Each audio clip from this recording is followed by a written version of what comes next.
Muy buenos días y bendiciones de Dios nuestro Padre para todos nuestros amigos y amigas del grupo de estudio La Verdad Verdadera acerca del mensaje de 1888. Estamos contentos una vez más con ustedes para en este día nuevo, en esta nueva semana de estudio, lunes 23 de marzo del 2020. Estamos ya en el sexto día de confinamiento, pero continuamos estudiando la palabra. No, creo que más días de confinamiento tenemos, si no lo recuerdo mal. Ya debemos tener más de por lo menos 8 o 9 días. Pero bueno, que el Señor nos bendiga en este día y nos ayude a comprender este tema tan importante, ¿sí? Vamos a comenzar con una oración para que Dios nos bendiga. Poderoso Padre que moras en lo alto del cielo, en esta hora suplicamos tu dirección y tu guía, juntamente con el perdón de nuestros pecados, para que podamos comprender, Señor, esta verdad y este mensaje tan importante que necesitamos. Te lo pedimos todo en el nombre de Jesús. Amén.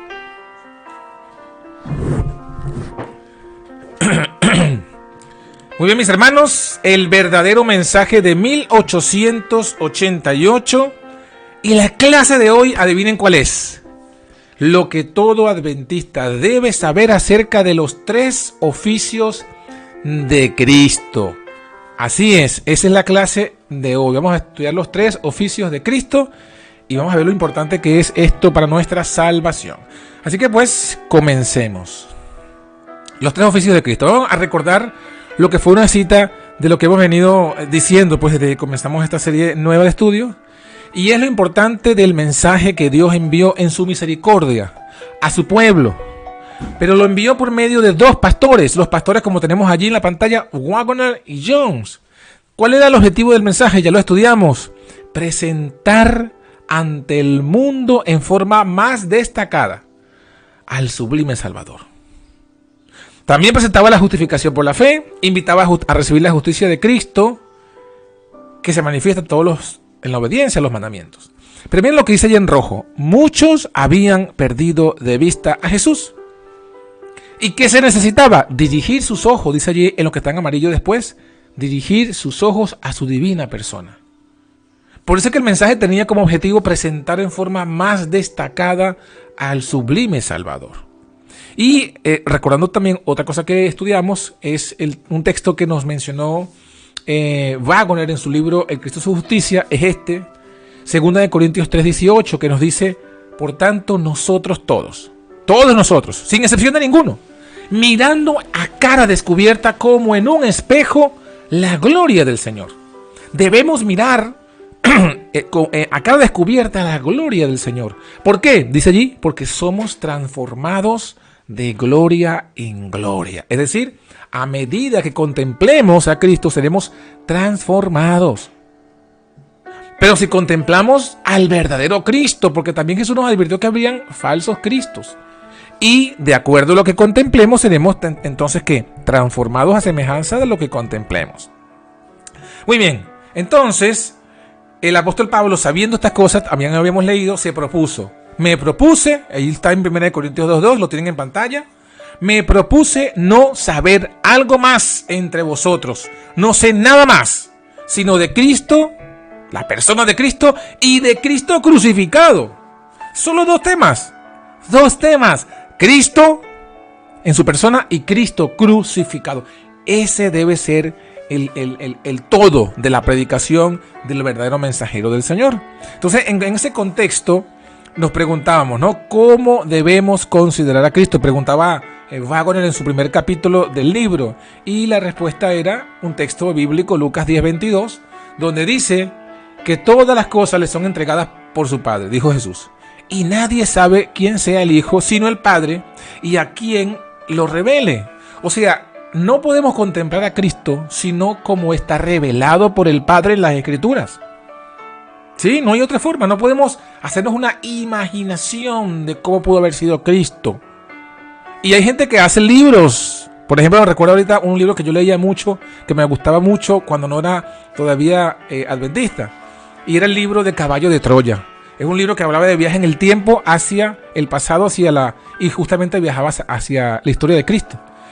Y me gustaba por eso, porque hablaba de Cristo, pero era una imaginación de este escritor llamado J.J. Benítez, que lo presentaba como un extraterrestre. Pero no es esa la revelación que necesitamos. Necesitamos la revelación de Jesús según está en la palabra, no en la imaginación de los novelistas, de los falsos mensajeros, sino la que está en la palabra del Señor. Nadie conoce al Hijo sino el Padre y a quien lo quiere revelar. Entonces, el tema de hoy, vamos a ver ahora el primer capítulo. Esto fue un resumen del primer capítulo de Cristo y su justicia. Hoy vamos a ver el primer capítulo del libro de A.T. Jones, El camino consagrado a la perfección cristiana. Acuérdense que estamos estudiando este mensaje de mano de estos dos protagonistas, Waggoner y Jones, y de los principales libros que ellos escribieron en relación a este tema. En el primer capítulo de este libro, el tema que ocupa, o como lo presenta, la forma como lo presenta A.T. Jones, es hablándonos de los tres oficios de Cristo. Y de entrada nos dice que Cristo tiene tres oficios en relación a nuestra salvación. Lo tenemos allí en pantalla. Profeta, primero. Segundo, sacerdote. Y tercero, rey. Como base bíblica del primer oficio lo tenemos allí en Deuteronomio, capítulo 18, versículos 18 al 19. Una revelación que le da Dios a Moisés y les dice, para el pueblo también, le suscitaré un profeta de entre sus hermanos, como tú, le dice Dios a Moisés, y pondré mis palabras en su boca, y él les hablará todo lo que yo le mande. Y al que no escuche mis palabras, que ese profeta hable en mi nombre, yo le pediré cuenta. Entonces aquí el Señor advierte de que suscitaría un profeta. O sea, es decir, la primera misión, oficio y trabajo del Mesías que él enviaría sería de profeta. ¿Por qué? Porque un profeta da un mensaje en nombre. La palabra profeta es aquel que habla en nombre de Jehová. El Nabí, en hebreo Nabí, el que habla en lugar de Jehová. Y su misión era justamente esa. Su misión era hablar en nombre de Dios, traer las palabras. Dice aquí, pondré mis palabras en su boca. y les hablará todo lo que él nos mande. Entonces, revelarse o no escuchar a este profeta era revelarse a Dios. Primer oficio, entonces, profetizada sobre el Mesías, sería como profeta. Otra profecía, aquí tenemos dos versículos que nos hablan de los dos oficios. El primero que tenemos arriba, en tanto que sacerdote, David escribió, y en el Salmo 110, versículo 4 escribió, juró Jehová y no se arrepentirá, tú eres sacerdote para siempre, según el orden de Melquisedec. ¿Ven? Entonces aquí está la otra profecía mesiánica que también le adjudica al Mesías el oficio de sacerdote. Y un tercer texto que está en el Salmo 2, en el versículo 6, también escrito por David, y dice, he puesto mi rey sobre Sión, monte de mi santidad. Entonces allí está estableciendo que el Mesías sería también rey. De modo que tenemos los tres oficios. Tenemos esta triple verdad ampliamente reconocida por todos. ¿Y cuál es la triple verdad? La triple verdad. Que Cristo es profeta, sacerdote y rey. Pero, hay que tomar en cuenta algo. Cristo no es las tres cosas a la vez. Los tres oficios son sucesivos. Primeramente es profeta, después es sacerdote y luego será entonces rey. Y lo podemos ver entonces. ¿Cuándo fue profeta? Ya lo hemos advertido. Cuando vino al mundo como maestro enviado del cielo, cuando el Verbo se hizo carne y habitó entre nosotros y estaba lleno de gracia y de verdad. Ahí fue maestro. Ahí fue profeta. Y sabemos que no era sacerdote porque fíjense que al final de este recuadro dice el texto de Hebreos 8:4, si estuviese sobre la tierra, no sería sacerdote. Eso está en Hebreos 8:4. O sea que no pudo haber sido a la vez profeta y sacerdote. Mientras estuvo en la tierra no era sacerdote. Era solamente ¿qué? Profeta. Y todas las enseñanzas que están en la Biblia, todas las reprensiones que están en el Nuevo Testamento, las enseñanzas que están en el Nuevo Testamento, lo que enseñó y amonestó Cristo, es mostrándose como el profeta que Dios envió. Luego nos dice otro texto, habiendo terminado, culminado su labor, su obra profética, y luego que asciende al cielo después de su resurrección, entonces ahí se convierte en nuestro sacerdote. Lo dice Zacarías 6, 12 al 13. Lo tenemos allí en la pantalla. Él edificará el templo de Jehová. Y él llevará la gloria. Y se sentará. Y dominará en su trono. Y será ¿qué? Véanlo, léanlo. Será sacerdote. Sacerdote en su solio, en su trono. Y consejo de paz. Será entre ambos a dos. Entre ambos, entre el Padre y el Hijo, será el consejo de paz, el concilio de paz. Es entre ellos dos. Pero Cristo en esa posición, en ese consejo de paz, ocupa ahora la posición de sacerdote. De sacerdote del templo de Jehová. Es decir, comenzó su primera etapa en su ministerio fue de profeta, habiendo cumplido su ministerio de profeta, habiendo vivido una vida perfecta de obediencia, de modo el cual sale nuestro ejemplo para guardar la ley, habiendo muerto como ofrenda por nuestro pecado, como pago por el pecado, y habiendo resucitado para nuestra justificación, entonces ahora ocupa el oficio de sacerdote. Pero aunque es sacerdote, no es rey. Por eso es que la función específica de rey, a la que hace referencia esta profecía, consiste en su reinado sobre el trono de David, su padre. Así lo dice el libro de Ezequiel, el capítulo 21 y los versículos 25 al 27. Veamos, ahí lo tenemos en pantalla. Tú, profano e impío príncipe de Israel, cuyo día vino en el tiempo de la consumación de la maldad. Está hablando del rey, el último rey de Sedequías. Así ha dicho el Señor Jehová: depón la tiara, quita la corona. Esta no será más. El bajo alzaré, y el alto abatiré. Del revés, del revés, del revés la tornaré 3 veces. Y no será esta más, hasta que venga aquel cuyo es el derecho, y a él se la entregaré. Estará profetizando que vendrían 3 ataques, 3 imperios que dominarían, que quitarían la independencia política del pueblo de los judíos. El último rey, Sedequías, le entregó su corona a Nabucodonosor. Nabucodonosor se la entregó a Medo-Persia. O sea, Nabucodonosor era de Babilonia, Babilonia se la entregó a Medo-Persia. Medo-Persia se la entregó a Grecia, 3. Y ya después de Medo-Persia, perdón. Babilonia 1, Medo-Persia 2, Grecia 3. Después de Grecia vino Roma, y ahí fue cuando nació el que tenía el derecho, el Mesías. El Mesías recibiría el trono de David, su padre. Por eso es que la profecía, o le decían, por eso es que tenía que nacer de Belén, ¿no? La profecía lo decía en Miqueas. Tú, Belén Efrata, pequeña para estar entre los príncipes, entre los millares de Judá, de ti me saldrá el que será Señor en Israel. Señor, el Rey. Mi Señor el Rey.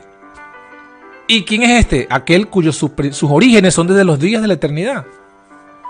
Entonces, él sería el heredero del trono de David. Pero tampoco su reino, el reino de David, el asumir el trono de David, no lo ha asumido hasta que concluya su obra sacerdotal. Y eso lo tenemos aquí en este gráfico que nos resume, ¿no? Un poco lo que estamos hablando. Fíjense, desde el momento que fue ungido en el bautismo Jesús, 27 después de Cristo, hasta el 31, durante esos 3 años y medio, Cristo asumió su rol de profeta. Después de la muerte en la cruz y cuando asciende al cielo, ha estado oficiando como sacerdote. O sea que hoy está como sacerdote. Actualmente es sacerdote. Y luego dice el libro de Apocalipsis, en Apocalipsis capítulo 11, dice que has tomado el reino de Dios y de Cristo. Cristo ha tomado, el Mesías ha tomado su reino.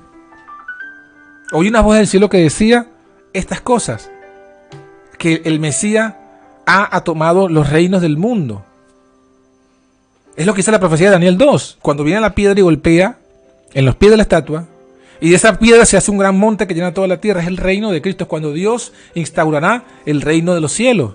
En los días de estos reyes, el Dios del cielo levantará un reino. ¿Cuál es el reino? El reino de el Mesías. Lo dice Apocalipsis también 19.